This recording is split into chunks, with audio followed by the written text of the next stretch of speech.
Hello everyone, welcome to the channel. So today we are going to start our new chapter, that is the Chief Minister. So before starting the chapter, I will give you the useful insights on the chapter and then straight away we will jump to the questions. Now, as we have seen in the previous lectures that the Constitution of India envisage a federal structure, and this federal structure means that there is union government at the central level, of which the head is president and the real authority is prime minister. On the same hand, if I talk about the states, so there is a same model as per which the governor is the head of the state, whereas the chief minister is the head of the government. Okay, the chief minister acts as a real executive authority. So chief minister is plays the same role as the prime minister plays at the central level, just for the purpose of legislative functions. ठीक है, not in real terms, but जो काम prime minister करते हैं, the main function of the prime minister is to aid and advise the president, and the prime minister heads the council of minister. The same thing is done by the chief minister in the state. Now, what about the appointment of the chief minister? So there is no specific provision in the constitution that is mentioned for the appointment of the chief minister. Article 164 of the constitution says that the CM is appointed by the governor. This provision is only made as per the constitution. No specific provision is there. Only it is said that the CM is appointed by the governor. Now, the CM can appoint a person as a chief minister, as the governor can appoint a person as a chief minister only if he or she enjoys a majority in the house. What if there is no majority?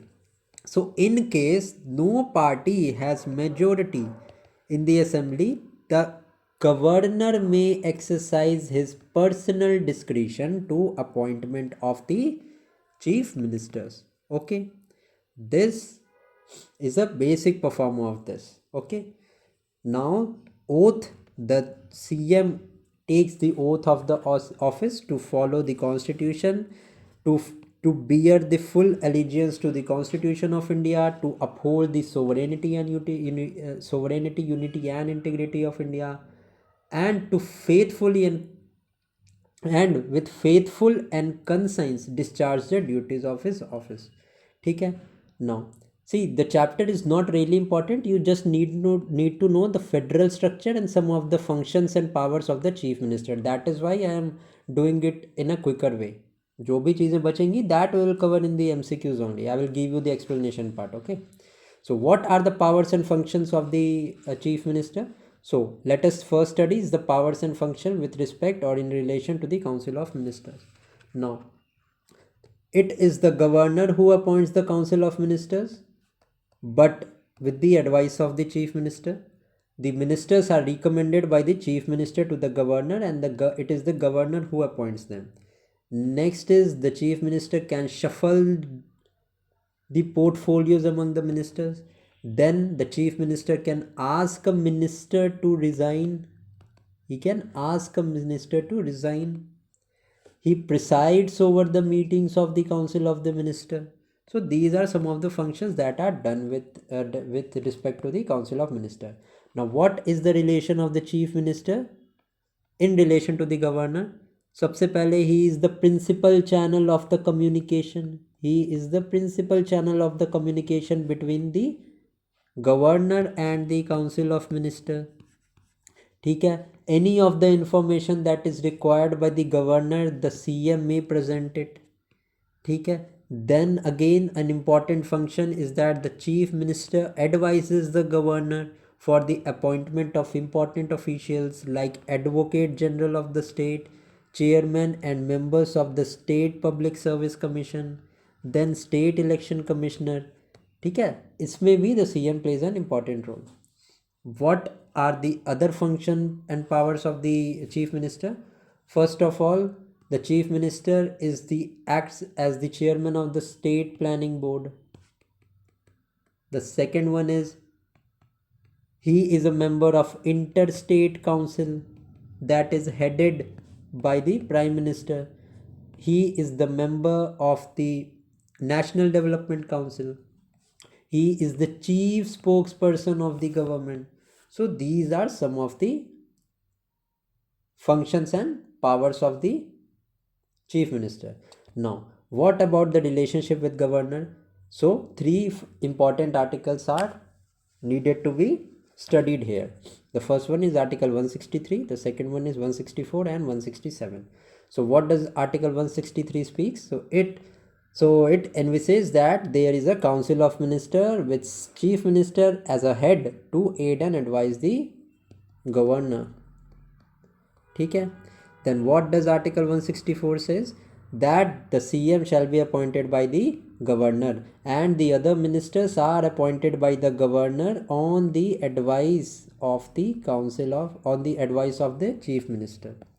Now 167 article mentions about the duties of the CM. What are the duties? That to communicate to the governor of the state all the decisions which are made by the council of minister.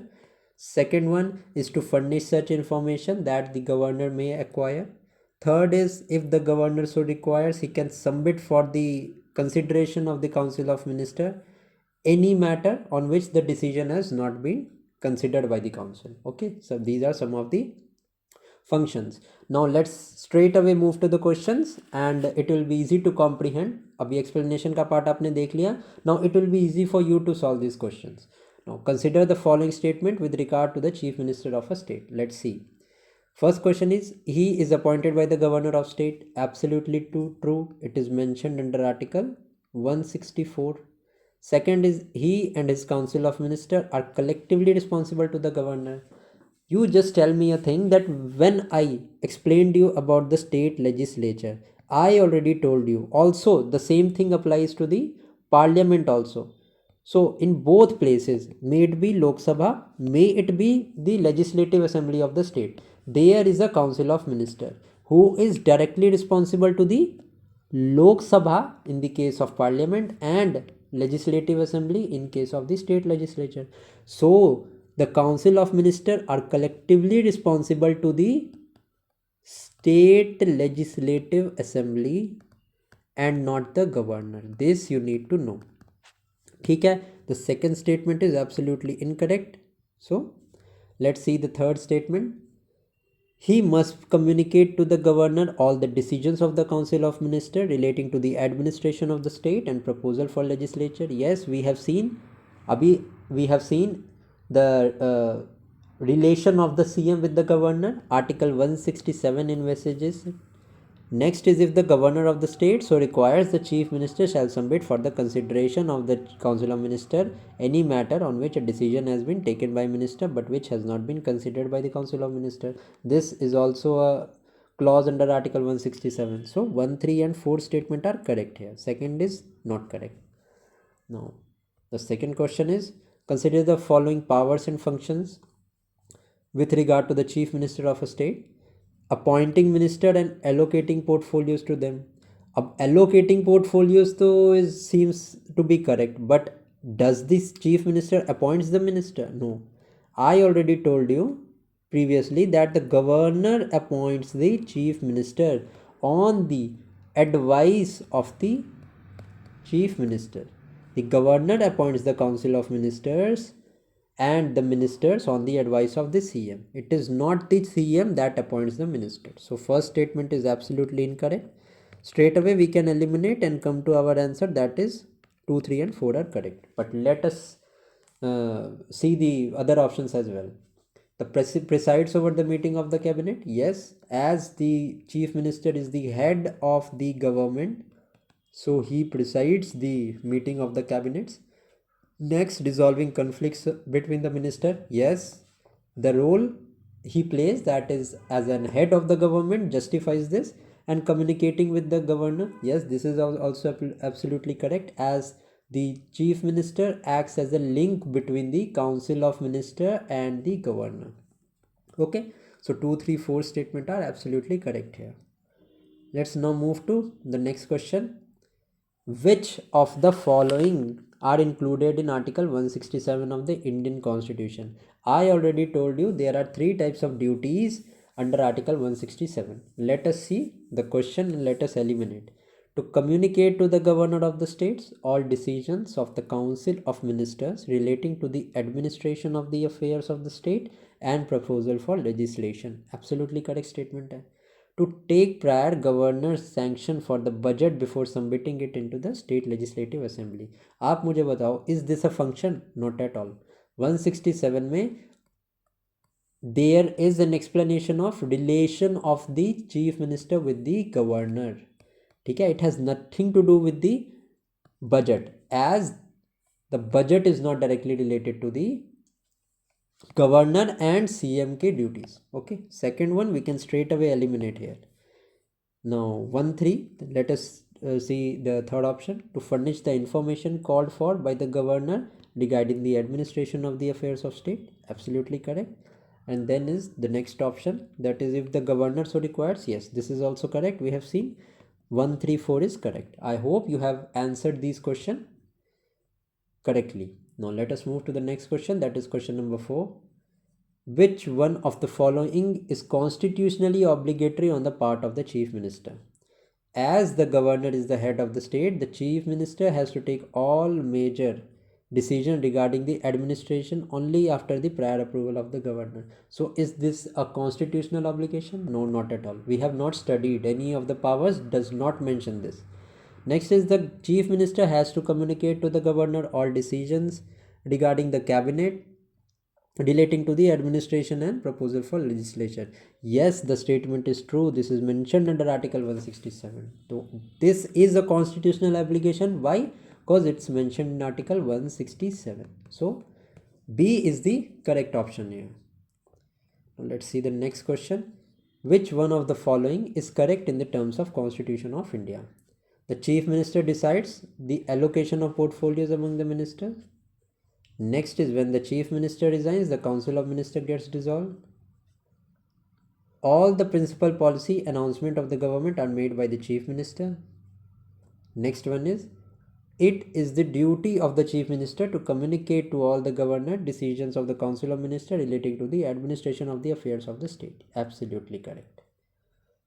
ठीक है, D1 is a constitutional obligation. So D is right. Now next question is about the assertion and reason. In the matters of appointment and dismissal of the minister, the chief minister's word is final. Yes, absolutely correct. The governor appoints the leader of the majority party as the chief minister and on his advice appoints the other minister. Yes, both the statement are true, as the appointment and dissolution, these both assertion and reason are straight away related to each other. That is why both A and R are individually true and R is the correct explanation of A. Next is, when there is no party majority in the state legislative assembly, the principal consideration governing the choice of the CM by the governor of the state is, so when there is no party majority, it is on the personal discretion of the governor to whom he may or may not appoint the chief minister. So let us see the most logical answer here. The ability of a person who is most likely to command a stable majority in house. Yes, all of it mentioned, all of it important क्या होता है? Important is that the council of ministers stands the confidence of the house, stands up to the confidence of the house.